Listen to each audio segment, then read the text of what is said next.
Auzubillahi Bismillahirrahmanirrahim. Islam student करेंगे chapter 1 from New Secondary Science.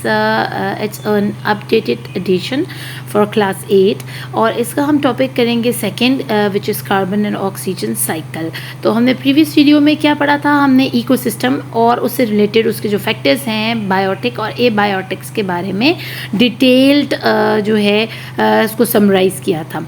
अब हम चलेंगे कार्बन और ऑक्सीजन साइकिल्स की तरफ और ये बहुत मज़ेदार टॉपिक है. अगर आप मुझे सपोर्ट करोगे, मेरे साथ तरीके से इस वीडियो को देखोगे, यानी इसको बार बार फॉरवर्ड करके या फास्ट फॉरवर्ड करके इसको नहीं देखोगे, तो फिर आपको इस टॉपिक की बहुत अच्छे से समझ आ जाएगी.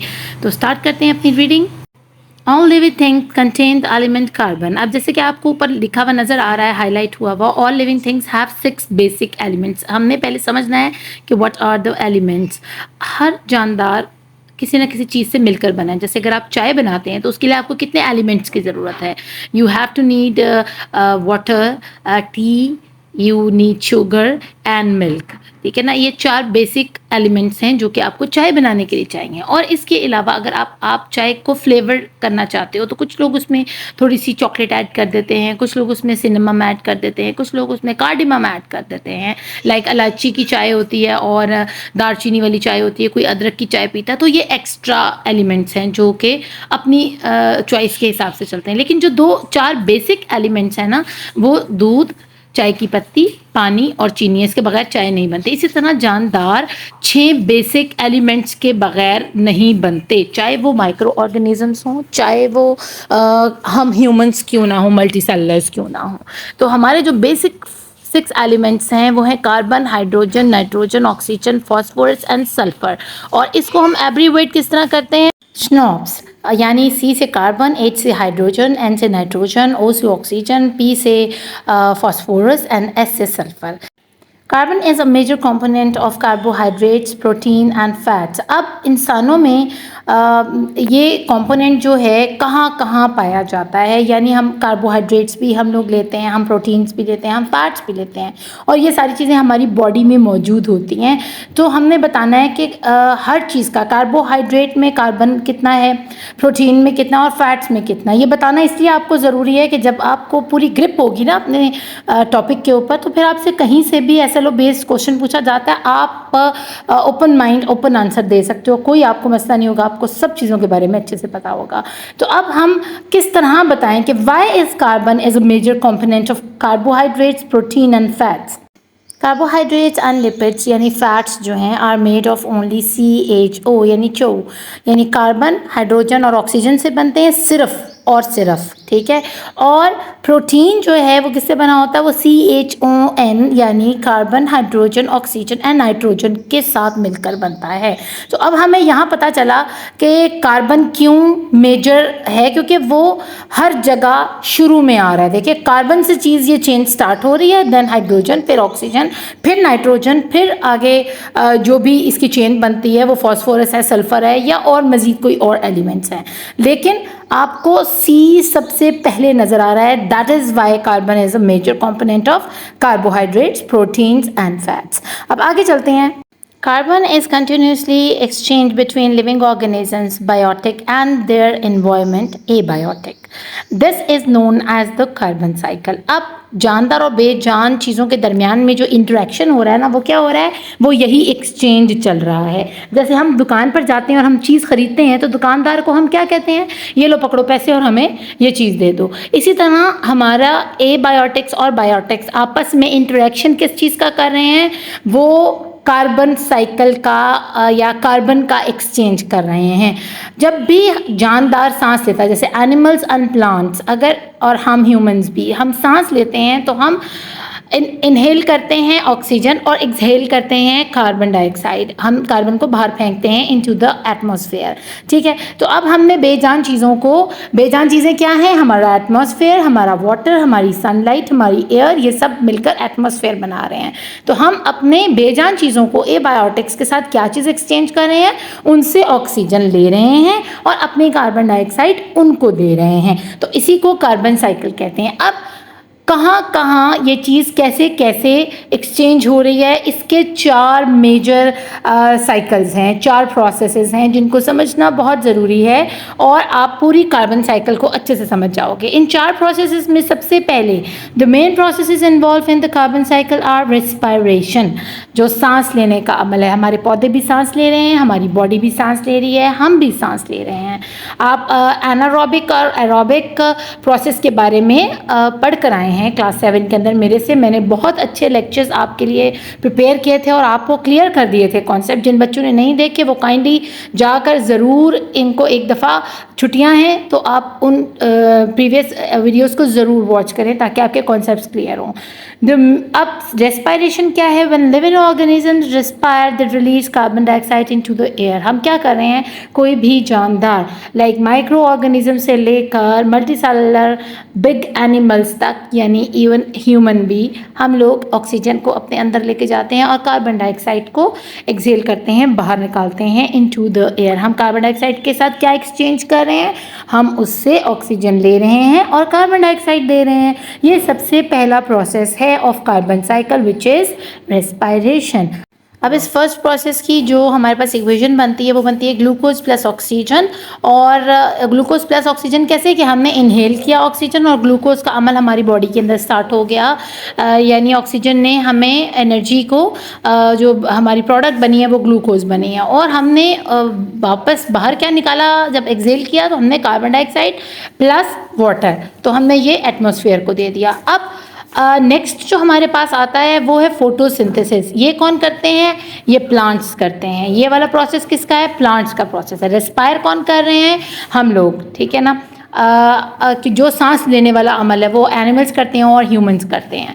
अब फोटोसिंथेसिस कहाँ हो रहा है? Take place into the plant. Plant take in carbon dioxide from the air and use it to make their food. और इसके लिए इक्वेशन क्या बनती है? कार्बन डाइऑक्साइड प्लस वाटर, और फिर वो क्या दे रहे हैं? Glucose oxygen. यानी ऊपर वाली इक्वेशन को आपने उल्टा कर देना है। इंसान और जानवर सिर्फ नुकसान, जानवर तो नहीं कह सकते, हम इंसान ही ज़्यादा नुकसान देते हैं, लेकिन हम लोग क्या करते हैं, असल फ़ायदा जो हम उठा रहे हैं ना, हम लोग हैं जो उठा रहे हैं। ऑक्सीजन हम एटमॉस्फेयर से ले रहे हैं, ये हमारे लिए ज़रूरी है। और जो प्लांट्स हैं वो क्या कर रहे हैं सफाई के लिए? वो अपने अंदर क्या लेकर जा रहे हैं? कार्बन डाइऑक्साइड, और उसके बदले में हमें क्या दे रहे हैं? एयर में क्या दे रहे हैं? ऑक्सीजन दे रहे हैं। और उस कार्बन डाइऑक्साइड की मदद से वो क्या तैयार कर रहे हैं? अपना खाना तैयार कर रहे हैं। तो ये इक्वेशन जो रेस्पिरेशन की है, उसको जब आप उल्टा करेंगे तो आपके पास फोटोसिंथेसिस की इक्वेशन आ जाएगी। आगे चलते हैं। Third process is combustion.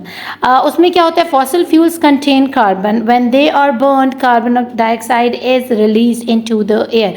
जितने भी फॉसिल फ्यूल्स हैं, लाइक उसमें हमारे पास गैस है जो हमारे घरों में जलती है, लकड़ी है, उसके अलावा पेट्रोल है, उसके अलावा डीजल है, और दूसरे क्रूड ऑयल्स और कोयला वगैरह जो कुछ भी फॉसिल फ्यूल्स में आता है, जब भी आप उसको बर्न करोगे तो वो क्या रिलीज करेगा? ओनली कार्बन डाइऑक्साइड, ठीक है। वो कोई चीज़ अपने अंदर नहीं लेकर जा रहा, इट्स सिंपली क्या कर रहा है? Carbon plus oxygen. अब ये होता किस तरह है? आप कहेंगे कि फॉसिल फ्यूल्स अगर कुछ बाहर से नहीं ले रहे तो फिर किस तरह ये सारा रिलीज़, किस तरह वो कार्बन डाइऑक्साइड करें? तो बच्चों, जो कार्बन है ना, आपको मैंने बताया है, वो मेजर कंपोनेंट होता है सारी चीज़ों का। अब ये फॉसिल फ्यूल्स भी कभी जानदार थे, ठीक है ना। ये जानवरों के फॉसिल्स हैं या दरख्त हैं जो कोयला बन चुके हैं, तो ये पहले कभी लिविंग थिंग थे जो अब इस हालत में आ चुके हैं कि ये नॉन लिविंग में चले गए हैं। ये इन सब के अंदर कार्बन ऑलरेडी मौजूद है। जिस टाइम हम इनको आग लगाते हैं ना, तो जैसे ही ये जलना शुरू करते हैं, आपको पता है जलने के लिए ऑक्सीजन की ज़रूरत होती है, तो एयर इनको बाहर से मिल जाती है एटमॉस्फेयर से, कार्बन इनके अंदर ऑलरेडी मौजूद है। तो जब वो दोनों आपस में मिलती हैं ना और लकड़ी या तेल जलना शुरू करता है, तो फिर वो प्रोडक्ट क्या देता है आपको? वो कार्बन डाइऑक्साइड रिलीज़ करता है धुएँ की शक्ल में या स्मोक की शक्ल के अंदर। तो इस तरह इसकी इक्वेशन क्या हुई? Carbon is already present in the fossil fuel, ठीक है, और ऑक्सीजन उसने ले लिया एटमॉस्फेयर से। ये दो चीज़ें उसने अपने कार्बन डाइऑक्साइड को रिलीज़ करने के लिए तैयार कर ली, और उसने आगे से जब जला बर्न किया गया फॉसिल फ्यूल को, तो हमारे पास क्या निकला? हमारे पास ओनली कार्बन डाइऑक्साइड निकली। तो इसलिए हम कंबस्टन को अगर देखें तो fossil fuels are dangerous for our atmosphere, क्योंकि ये अच्छी चीज़ नहीं देते। हमारे एटमॉस्फेयर से ऑक्सीजन को खींच लेते हैं और उसके बदले में कार्बन डाइऑक्साइड देते हैं, ठीक है। अब लास्ट हमारे पास जो प्रोसेस बचा है वो डीकम्पोजिशन का है। और डीकम्पोजिशन किसको कहते हैं? Carbon compounds in dead organisms, faeces and urine are broken down by bacteria and fungi microbes releasing carbon dioxide. अब इसके अलावा डीकम्पोजिशन का अमल जो है एक तरह से बेहतर भी है और एक तरह से ख़तरनाक भी है। जितना ज़्यादा हम वेस्टेज तैयार करेंगे उतना ज़्यादा माइक्रोब्स या माइक्रो ऑर्गेनिजम्स को उसको ब्रेक डाउन करना पड़ेगा, उनको तोड़ना पड़ेगा, ताकि वो फॉसिल फ्यूल की शक्ल इख्तियार कर सके। जिस चीज़ को हम ज़मीन में दफना देते हैं, ऊपर लेयर्स बनती चली जाती हैं, नीचे वो चीज़ धंसती चली जाती है, और वो छोटे माइक्रो ऑर्गेनिजम्स जो ज़मीन के नीचे हैं वो उसको खाना शुरू कर देते हैं, और खाते हुए जो वो चीज़ रिलीज़ करते हैं अपनी बॉडी में से वो कार्बन डाइऑक्साइड होती है। तो हमने क्या समझा कि जितने भी ये गोबर वगैरह है या हमारे फीसेस हैं जो हम वेस्ट अपने निकालते हैं जिस्म से, या मुर्दा जानवर हैं और कटे हुए दरख्त हैं, झाड़ियाँ हैं, इस तरह की जितनी चीज़ें हैं उनके अंदर ऑलरेडी कार्बन प्रेजेंट है। आपको पता है कि ये कंपोनेंट, इसलिए मैंने पहले आपको कार्बन का क्लियर कर दिया कि कार्बन हर कंपोनेंट में है विच इज़ वंस अलाइव, जो कभी लिविंग थिंग था, तो उसमें कार्बन मौजूद है। तो अब हम क्या कर रहे हैं, यहाँ पर क्या देख रहे हैं कि कार्बन कंपाउंड्स जो है वो डेड ऑर्गेनिजम्स में मौजूद है। बेशक वो डेड हो चुके हैं लेकिन कार्बन फिर भी उनमें रहेगा, जैसे कि लकड़ी के अंदर कार्बन रहता है चाहे वो दरख्त से कट भी जाए, तो फॉसिल फ्यूल्स में कार्बन मौजूद रहता है। अब उस कार्बन वो किसी भी शक्ल में है, वो डेड ऑर्गेनिजम्स की शक्ल में है, मुर्दा की शक्ल में है, जानवर जो मुर्दा हैं, या हमारे वेस्ट की शक्ल में है, जो हम जानवरों का गोबर वगैरह और जो कुछ भी है, या पेशाब की शक्ल में है। इन सब के अंदर कार्बन मौजूद है। जब इसको तोड़ते हैं ना माइक्रो ऑर्गेनिजम्स और बैक्टीरियाज, जैसे फंगी है उनके अंदर और दूसरे बैक्टीरियाज हैं, यूनिसेलुलर और मल्टीसेलुलर ऑर्गेनिजम्स, तो वो क्या चीज़ रिलीज़ करेंगे? कार्बन डाइऑक्साइड रिलीज़ करेंगे। तो हमने ये 4 प्रोसेसेस को मैं जितनी आसानी से, जितने प्रिसाइज वे में आपको बता सकती थी मैंने आपको समझा दिया है। और इसकी इक्वेशन हमारे पास क्या बनेगी? कार्बन प्लस ऑक्सीजन और carbon dioxide, same fossil fuel वाली, कंबस्शन वाली, इनकी दोनों की सेम इक्वेशंस हैं। मुझे उम्मीद है आप बच्चों को ये इक्वेशंस भी पानी की तरह याद हो चुकी होंगी। सबसे पहले कौन सी? रेस्पिरेशन की। रेस्पिरेशन में ग्लूकोज प्लस ऑक्सीजन, और उसने रिलीज़ क्या किया? Carbon dioxide plus water. आप अब दूसरी इक्वेशन जाती है फोटोसिंथेसिस की। आप पहली वाली इक्वेशन को उल्टा करेंगे, फ्लिप करेंगे, तो आपके पास क्या आ जाएगा? कार्बन डाइऑक्साइड प्लस वाटर, और उसकी प्रोडक्ट हमें क्या मिल रही है? ग्लूकोज प्लस ऑक्सीजन, जो हमें प्लांट्स दे रहे हैं। इसका मतलब है कि प्लांट्स सबसे पहले बाजी ले गए हैं इसके अंदर, वो जीत गए हैं। यानी वो कितने ज़रूरी हैं। क्यों कहा जाता है कि ग्रो मोर ट्रीज, प्लांट्स अपने इर्द गिर्द के माहौल को सब्ज़े से बदलें, ज़्यादा से ज़्यादा दरख्त लगाएं, क्योंकि वो हमारे दोस्त हैं। They are lungs of the earth. हमारे अर्थ इन्हीं के ज़रिए सांस लेती है, क्योंकि ये नुकसान नहीं देते। ये नुकसान वाली, जैसे घर में माँ होती है ना, माँ अपने बच्चों को कभी नुकसान नहीं पहुंचाती, वो खुद भूखा रह के बच्चों का पेट भरती है। इसी तरह ये ग्रीन जो पौधे हैं ना, वो क्या करते हैं, जैसे माँ सारा दिन घर में सामान उठाती रहती है, मेरे बच्चे को इससे चोट ना लग जाए, मेरे बेटे के लिए अच्छा खाना तैयार हो, अच्छी से अच्छी चीज़ तैयार हो, घर की सफाई का ख्याल रखती है। तो इसी तरह ये पौधे भी समझ लें कि माँ की तरह हमारी अर्थ को बचाए हुए हैं। गुर्दों का काम दे रहे हैं, सॉरी फेफड़ों का काम दे रहे हैं, लंग्स का काम दे रहे हैं हमारी अर्थ को बचाने के लिए। तो आपको इसकी अच्छे से इक्वेशंस भी आ जानी चाहिए। जिनको कोई भी कहीं भी थोड़ी सी भी कन्फ्यूजन होती है, आप इसको दोबारा से रिपीट करें, दोबारा से देखें, 1-2 दफ़ा वॉच करें, तो आपके कॉन्सेप्ट क्लियर हो। अब जो कुछ हमने सीखा, हम इस डायग्राम में उसको समझने की कोशिश करते हैं। आप देखो कि एरोज़ ज़्यादातर कहाँ जा रहे हैं? ऊपर की तरफ जा रहे हैं, कार्बन डाइऑक्साइड जनरेट कर रहे हैं। और उन चीज़ों से आपको पता है कि कहाँ कहाँ से एरो उठ रहे हैं। एनिमल्स और प्लांट में अगर आप देखो तो फ़र्क आपको ये नज़र आएगा कि उसमें से कुछ चीज़ें डेड ऑर्गेनिजम्स बन रही हैं, प्लांट भी और एनिमल्स भी फॉसिल फ्यूल बन जाते हैं। हमें फ़ायदे का ही वो सौदा है, वो इतना बुरा नहीं है। फॉसिल फ्यूल्स बुरे नहीं हैं हमारे लिए, ज़रूरत है, लेकिन उसका एक्स्ट्रा इस्तेमाल हमारी जो स्टेबिलिटी है ना हमारी एटमॉस्फेयर की, उसको ख़राब करता है। तो आप देखो सारे एरोज़ जो है ना, हमारी फैक्ट्रीज़, हमारे जहाज़, हमारी गाड़ियाँ, हम इंसान, ये सब क्या चीज़ें कर रहे हैं, फूड रेस्पायरेशन, ये सारी चीज़ें क्या कर रही हैं, ये कार्बन डाइऑक्साइड को जनरेट कर रही हैं। और आप ट्री के ऊपर देखो, जो एरो नीचे की तरफ जा रहा है ना, नीचे की तरफ, इट मीन्स कि वो कार्बन डाइऑक्साइड को ले रहा है एटमॉस्फेयर से, इसका मतलब ये। और एनिमल्स भी किसी हद तक उनकी गोबर की शक्ल के अंदर वो कार्बन डाइऑक्साइड अपनी तरफ खींच रहे हैं, ठीक है ना। कार्बन कंपाउंड्स आप कह सकते हो, कार्बन डाइऑक्साइड तो नहीं कह सकते, लेकिन इनका एनिमल इवेपोरेशंस के अंदर आपको कार्बन कंपाउंड्स मिलते हैं, वो आप ले रहे हो और उसको फॉसिल फ्यूल में कन्वर्ट कर रहे हो।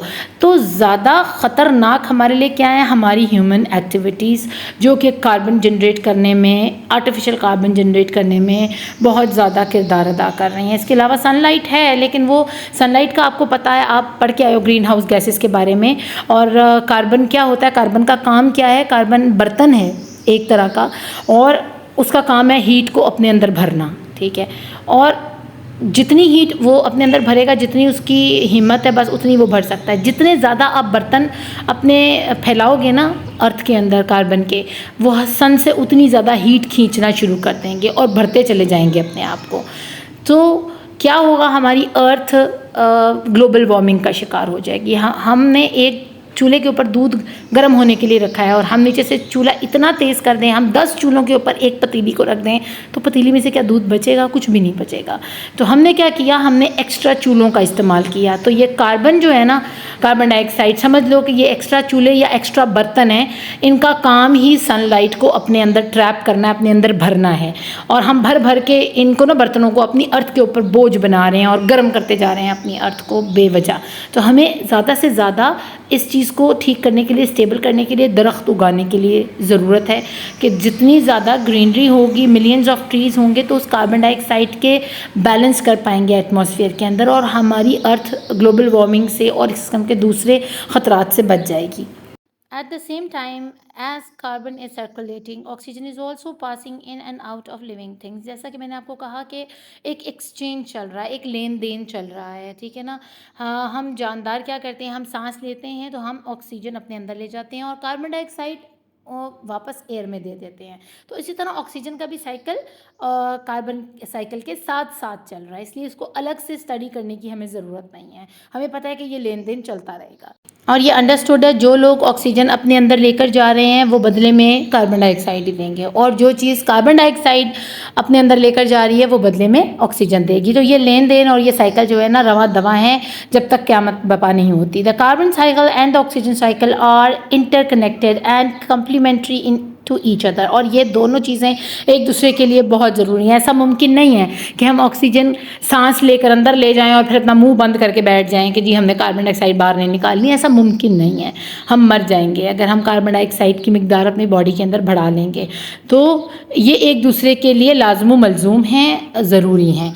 The same processes involved in the carbon cycle are also involved in the oxygen cycle. जो प्रोसेसेस यानी रेस्पायरेशन है, फोटोसिंथेसिस है, कंबस्शन है, and last but not the least decomposition है, ये चारों प्रोसेसेस ऑक्सीजन साइकिल में भी सेम है और कार्बन साइकिल में भी सेम है। अब together the carbon and oxygen cycle bring balance and symmetry to life on earth. अब एक तरतीब बनाई हुई, एक सिमेट्री है, एक बैलेंस है, मतवाजन किस्म की ये जो है ना बैलेंस किए हुए हैं अर्थ के एटमॉस्फेयर को। नहीं तो बहुत शदीद गर्मी या बहुत शदीद सर्दी का हम लोग शिकार हो सकते हैं, या बहुत ज़्यादा तकलीफ़ में आ सकते हैं। जब भी अब देखो, आपके खाने में नमक अगर तेज़ हो जाए, बैलेंस ना हो, तो आपसे खाना खाया जाएगा, या रोटी में अगर नमक तेज़ हो जाए, या सालन में घी ज़्यादा हो जाए। तो इसी तरह हमें बैलेंस लाइफ जीनी चाहिए। हमारी अर्थ को भी बैलेंस की आदत है, हमारा सोलर सिस्टम भी एक बैलेंस के ऊपर चल रहा है। ना सूरज अपने टाइम से ज़्यादा चमकता है, ना चाँद अपने टाइम से ज़्यादा रात को रोशन करता है, ना सितारे अपने टाइम से पहले एक दूसरे से आगे निकलते हैं। तो दिन पहले रात से नहीं आती और रात दिन से पहले नहीं आता। हवा ज़रूरत से ज़्यादा नहीं चलती, ठीक है ना, बारिश ज़रूरत से ज़्यादा नहीं होती। लेकिन हम क्या करें, हम इस कुदरत के निज़ाम को ख़ुद बिगाड़ रहे हैं। यही ज़्यादा वेस्टेज की वजह से, डिफ़ॉरेस्टेशन की वजह से, हमारी गाड़ियों के धुओं की वजह से, फ्यूल बर्न जो हम कर रहे हैं फॉसिल फ्यूल, इसकी वजह से। तो होपफुली बच्चों आपको ऑक्सीजन एंड कार्बन साइकिल की बहुत अच्छे से समझ आई होगी। अपना खूब ख्याल रखिएगा। Thank you for watching. Allah ने के बाद।